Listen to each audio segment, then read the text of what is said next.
Voilà. Mais au contraire, si tu veux être quelque chose, le don que le créateur de l'univers a mis en toi là, c'est ce don-là que tu dois exploiter pour que tout le monde parle de toi. Voilà. Dans ton tu n'es rien là, on parle de toi, au moins, ton nom là, ça va rester. On dira toujours que ce monsieur-là, il avait un don de ceci, un don de cela, il aidait, il sauvait des vies, il faisait cela. Non, c'est ça. Voilà, là au moins le petit nom reste. Et ça fait la fierté de nos ancêtres. Vous voyez.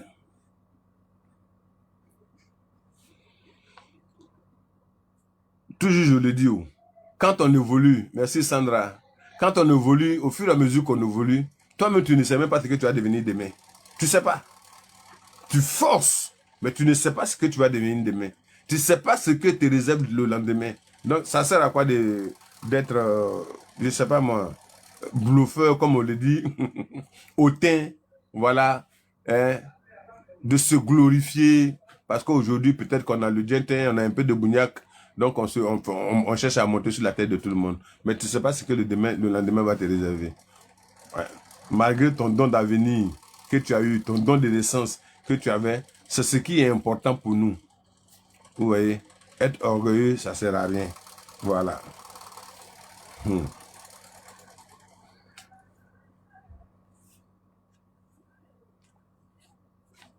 Ce qui est important sur cette terre, c'est le comportement que nous avons. Merci, M. Boya.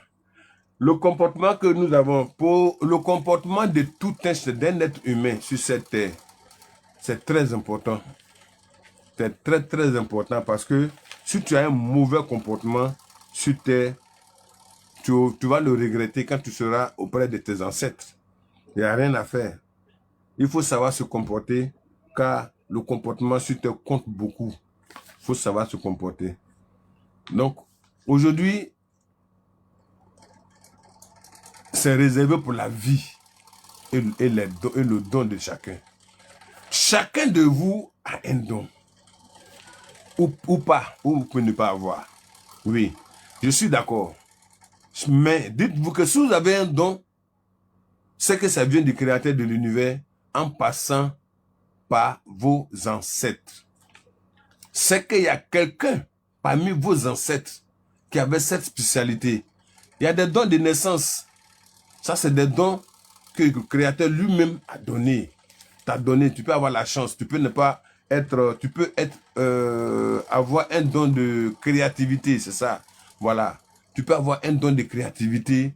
Tu peux avoir un don de guérison, comme je vous l'ai dit. Tu peux avoir un don de vision. Mais tout ça, pour bénéficier de ça à 100%, il faut avoir un cœur pur. Oui. Il faut avoir un cœur pur. Bonsoir encore à tout le monde. Hein. Bonsoir encore à tout le monde. Voilà. Bonsoir encore à tout le monde. Il faut avoir un cœur très pur pour profiter de tout ça. Il faut avoir un cœur vraiment pur. Parce que, pourquoi quand on s'en va donner le sang, on dit c'est un don de sang donné.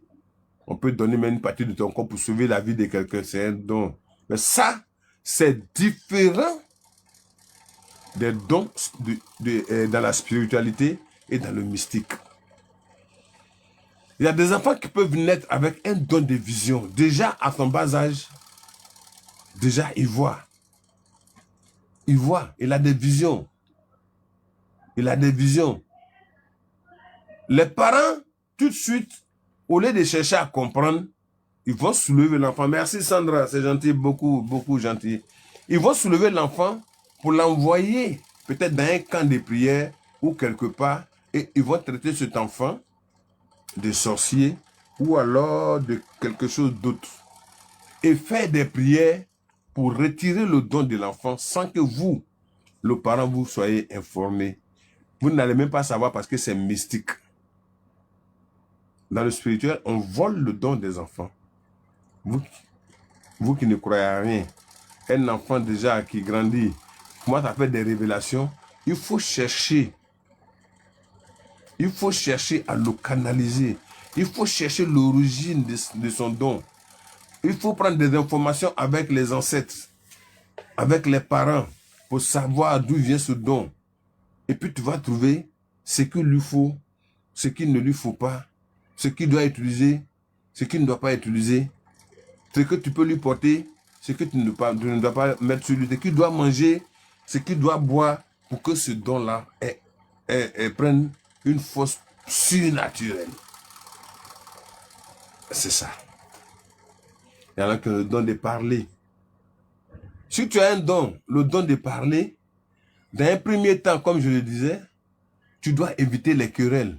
Parce que ton don de parler, c'est pour faire comprendre à plusieurs personnes beaucoup de choses que d'autres ne comprennent pas. Savoir t'exprimer, même tu peux ne pas comprendre le français, mais si tu as le don de parler, que les gens t'écoutent, ils voient tout de suite en face un sage, quelqu'un de trop intelligent, quelqu'un de très respectueux. Vous voyez? Voilà. Donc franchement, le Créateur peut te donner un don par ta foi. Hein? Ah, ça je vous le dis. Par ta foi. Si tu crois aux ancêtres, tu peux avoir un don par ta foi, par ta croyance, par ton respect pour les ancêtres.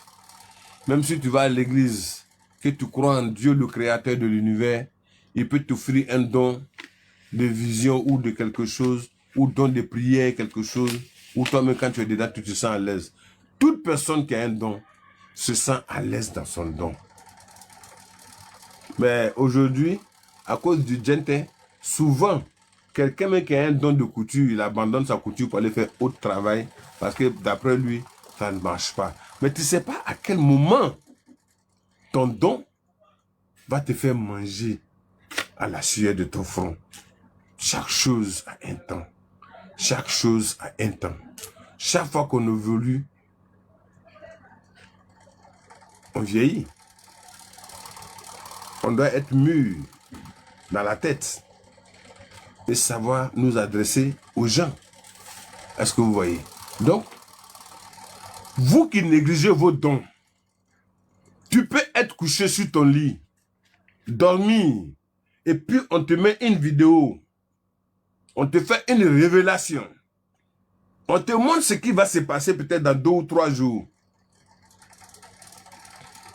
Mais comme tu n'as pas la foi, tu ne crois pas, alors tu ne tiens pas compte de ça. Tu ne tiens pas compte de ça, tu t'en fous, ça se répète, tu ne cherches pas à savoir comment tu peux l'exploiter pour aider d'autres personnes.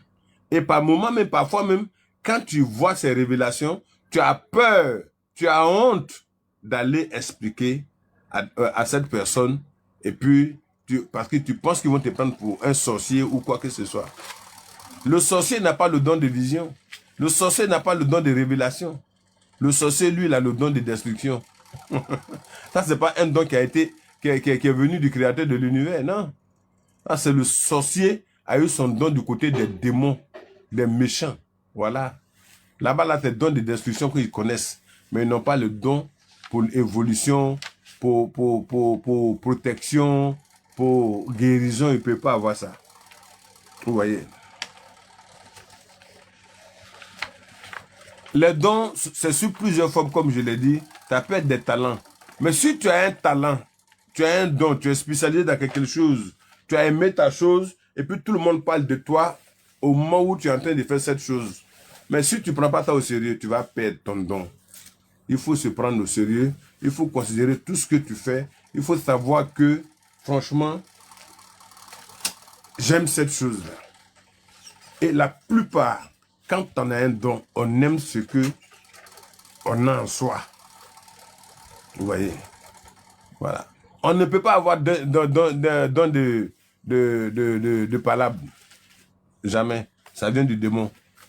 Don de jalousie. Ça vient du démon. Tout ce qui est mauvais, ça vient du démon. Voilà. Tout ce que le Créateur de l'univers peut vous donner, c'est des dons appréciés par tout le monde entier. Appréciés par les humains sur terre. Des dons positifs, pas de dons négatifs. Parce qu'il n'a jamais souhaité que ses enfants, vous êtes tous des enfants de Dieu, je vous le dis toujours. Hein. Tout le monde sur terre est enfant du Créateur de l'univers. C'est la raison pour laquelle le Créateur de l'univers a mis un Esprit Saint en vous. Lui, il est le Père. Vous êtes le Fils ou la fille. Et il a mis un Esprit Saint en vous. Vous formez la Sainte Trinité, comme le disent certaines personnes.